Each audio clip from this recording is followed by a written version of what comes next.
Neil, thank you for joining us today. Thanks again for having me. Killy recently was rebranded as Reklaim. What was the reasoning for the rebrand?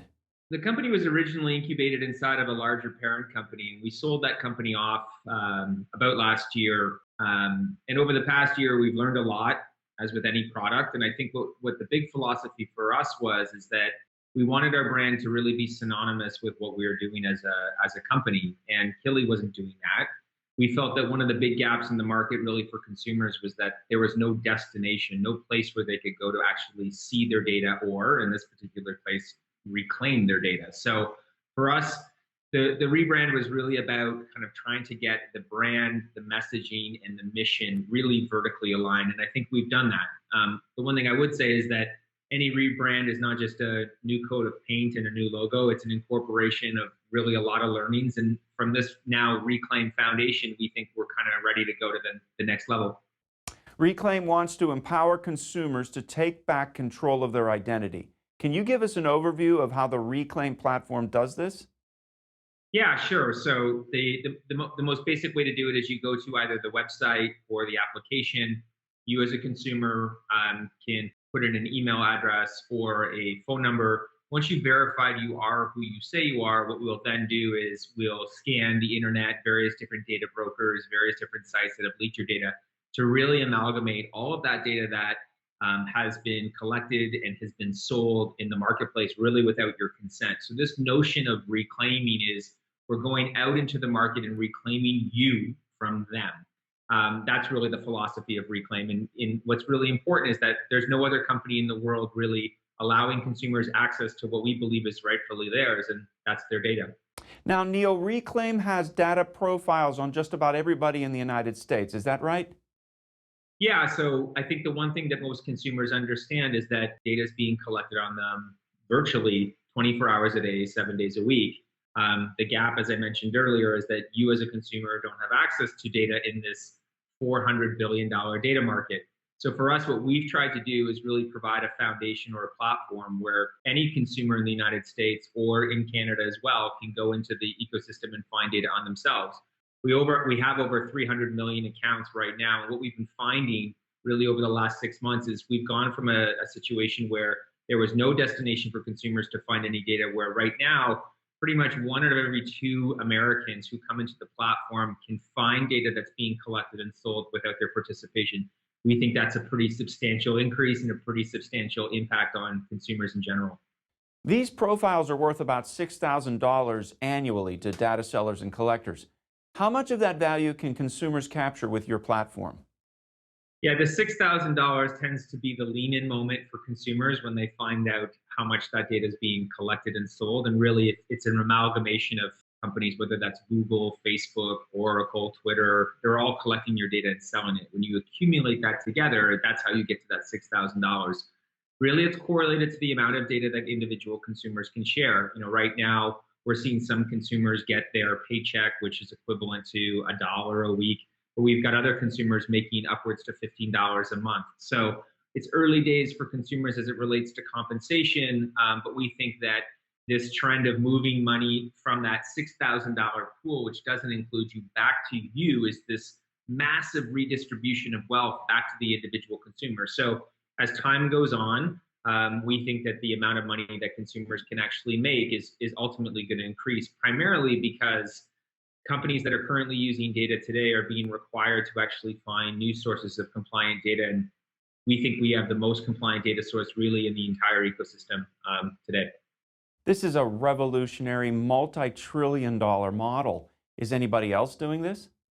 I think with any business, there's always a Venn diagram where there's companies that are doing something similar to you. You'll hear a lot about companies paying people for data, but I would say no one's really doing it in the way that we are. If you look at a couple of the things that we've introduced in the market over the last little while, this notion of being able to reclaim your data, to view your data, to have transparency on your data, we're the only company in the world doing that.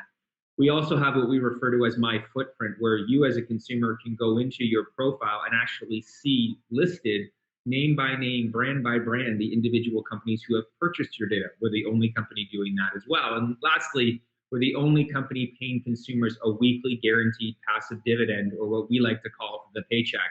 So this notion of having our data really globally distributed in 15 of the largest platforms in the world, providing a compliant source of data to consumers, becoming a consumer-facing destination, these are things that really nobody else is doing in the world. Now, naturally, you'll find some companies that are doing things like surveys and other companies who are, I would say, more legacy data companies who have no consumer interaction.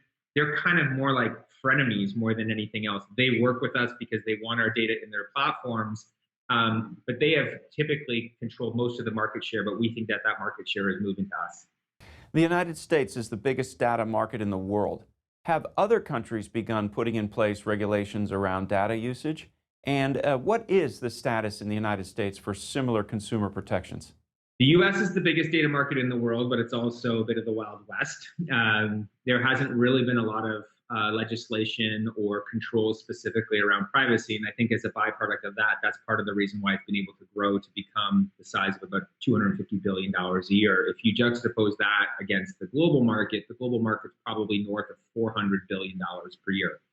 The legislation which you're referring to, which started in the EU, and nobody wants to know all the details of privacy legislation, simplistically, it means that if you're going to use data, you have to actually have explicit consent from the consumer. And that's being done because regulators know that this data is being collected and that consumers really don't know what's happening. So they're forcing companies to actually include the consumer and include this compliance and privacy. This started a couple of years ago in Europe. It's now come to the United States.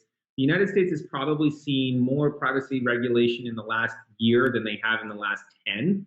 It started really in California with the California Consumer Privacy Act, which then leveled up into what's called CPRA. And I know these are a lot of acronyms and people don't want to know that, but I think the takeaway here really for the audience is that the privacy genie is fundamentally out of the bottle. Every company, every country, every state, every province is really going back and revisiting their privacy legislation, and they're benchmarking it against that policy that came out in Europe a couple of years ago. And so what's happening is that every company is being forced to actually find new sources of data because they're going to have data that includes the consumer.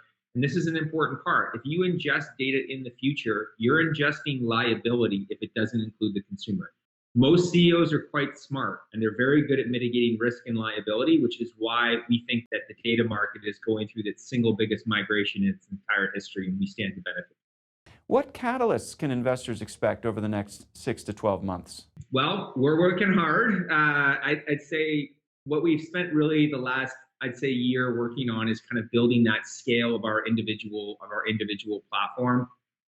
We've built it over 300 million users. We've built it into 15 of the biggest platforms in the world. I think you can continue to now see increased revenue. We put out recently a company report where we had over 1,000% year-over-year revenue growth. Expect that to continue to grow. The number of clients that we're signing, expect that to continue to grow. The number of platforms that we're integrated, expect that to grow. And last but not least, I think you should keep your eyes on how we're going to tackle the notion of privacy, because we're not naive to the fact that not everybody wants to sell their data, and that depending upon education, wealth, income, etc., you might be more interested in protecting your privacy. So we've got a few tricks up our sleeve as to how we're going to participate in that, and we think that that's going to be a really interesting thing in the future as well. Let's close out with a look at the big picture. What is the essential value proposition, and why should investors own Reklaim today? The value proposition is that the entire $400 billion data market is actually transitioning to one that requires consent and compliance. That means every company in the world is being forced to actually find a new data supplier. We believe that we stand to benefit from that. And if you want a statistic around that, there's currently 1.8 billion websites that rely on an identifier from Google that is being deprecated in the next year. That means 1.8 billion websites need to find a new data provider. So if you believe in this notion of privacy, antitrust, and the notion of kind of the data arms race that is going on, then we encourage everybody to look into the public market as to really who are those companies that are actually participating in that or stand to benefit. We think we're the company that's the lead dog in this race. A very interesting story, Neil. Thank you for joining us today. Thanks again for having me.